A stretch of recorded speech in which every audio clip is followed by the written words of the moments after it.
এই যে ছোট মাছ রান্না করব, ইফতারি কইরা একটু অল্প একটু ভাত খাইতে ইচ্ছা করতেছে, কিন্তু কি করব চিন্তা করে একটু বাইলার গুঁড়া বার করছি।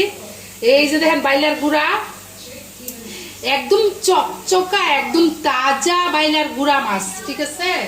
এখন সাবাবে রাখবো, বলছি যে সাবাবে রাখবো, ইফতারি যেহেতু করছি এখন একটু ছোট মাছের ঝোল দিয়া গরম গরম ভাত খাইতে ইচ্ছা করতেছে। সরিষার তেল দিয়ে পেঁয়াজ ধরে ভাজিয়ে নিচ্ছি, একটু পানি দিয়ে দিই।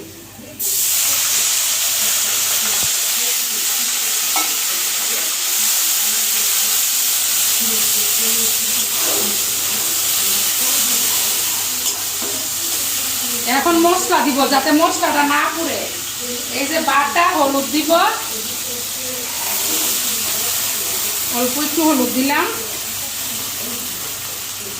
এরপরে অল্প একটু মরিচ বাটা দিব, বেশি না, কারণ রোজা রেখে জাল খাওয়া সম্ভব না, ঠিক আছে। একটু মরিচ বাটা দিলাম, একটুখানি আদা বাটা দিলাম, এই যে একটুখানি রসুন বাটা দিলাম, ঠিক আছে। আর একটুখানি ভাজা জিরা ধনিয়ার গুঁড়া, এই যে একটুখানি ভাজা ধনিয়ার গুঁড়া দিব। এটা একবারে হাতে ভাজা গুঁড়া করে একবারে রেখে দিচ্ছি। ধনিয়ার গুঁড়া দিলাম, রাখতেছি। এখন এটারে ভালো করে একটু কষাই নিব মশলাটা, তারপরে দিব হচ্ছে কি জানেন, তারপরে দিব হচ্ছে টমেটো। এই যে টমেটো খান দিয়ে দিব,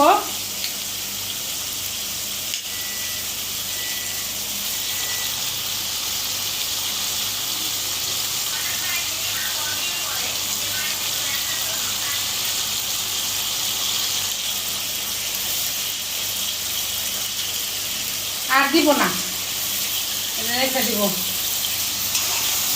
কারণ হচ্ছে কি ছোটো মাছগুলো তো বেশি না, টমেটো বেশি দিলে আবার টমেটোরই শুধু হয়ে যাবে, ঝোলটা হয়ে যাবে।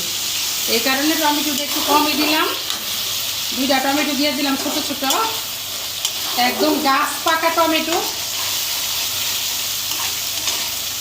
এখন এটার আমি একটু ডাইখা রাখবো যাতে টমেটোটা সিদ্ধ হয়, ঝোলটা গাঢ় হয়, মশলাটা সিদ্ধ হয়। একটু লবণ দিয়ে নিই, লবণ দিয়ে নেই, রোজা রাখা লবণ দিতে ভুলে গেছি। এই যে একটু লবণ দিয়ে দিই, অল্প একটু লবণ দিয়ে দিলাম,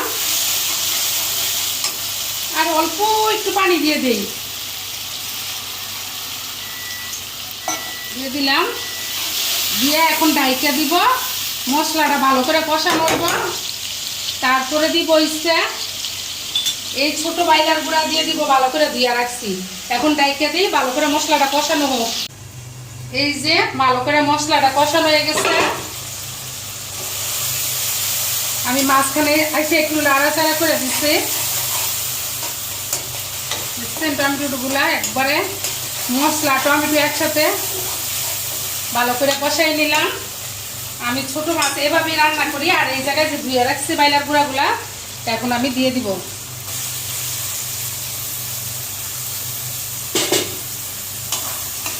দিয়ে হালকা একদম চুলার আঁচটা একটু কমাই দিব, একটু কমাই দিলাম। একবারে মাছটারে একটু কাঁচা থাকতে ইচ্ছা মতো একটু নাড়াচাড়া ভালো করে করে নেবেন, কারণ আর একটু পরে কিন্তু বাইলার গুঁড়া একবারে মনে করেন যে লেটকে চাটকে যাব সিদ্ধ হয়ে গেলে, যেহেতু একটু কাঁচা কাঁচা আছে, ভালো করে নাড়াচাড়াটা করে নিই। এই যে মশলাটার সাথে একদম ভালো করে মিশিয়ে নিচ্ছি, আর করব না, ঠিক আছে। হালকা 1-2 মিনিট একটু ডাইখা রাখবো, মশলা আর মাছে একসাথে মিশবো, তারপরে একটু হালকা জল দিয়ে।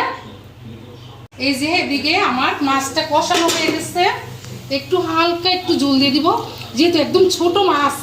আমি ছোট মাছের কষানোর পরে কিন্তু একটু হালকা গরম পানি দিই, কিন্তু বেশি ছোট দিকে আজকে হালকা গরম পানি দিলাম না, চুলার আঁচটা একটু বাড়াই দিলাম। ছোট মাছ অনেক যত্ন করে রান্না করতে হয়,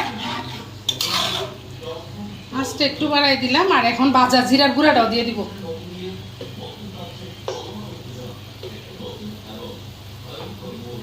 এই যে একটু ভাজা জিরার গুঁড়া দিয়ে দিলাম। এই জায়গায় আস্ত জিরাও আছে, আমি বাগারে দেই প্রায় সময়।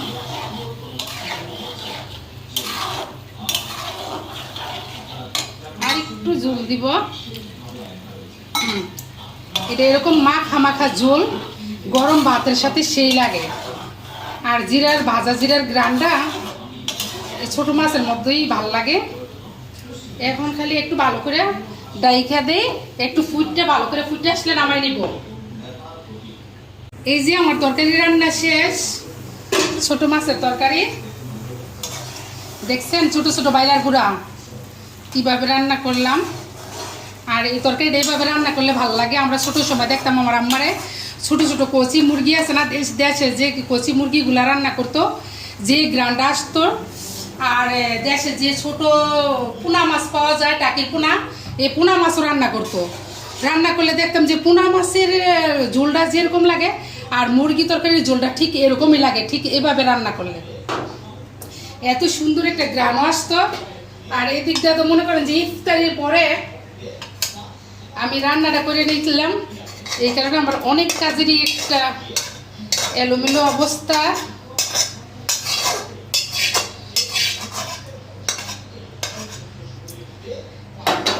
এই যে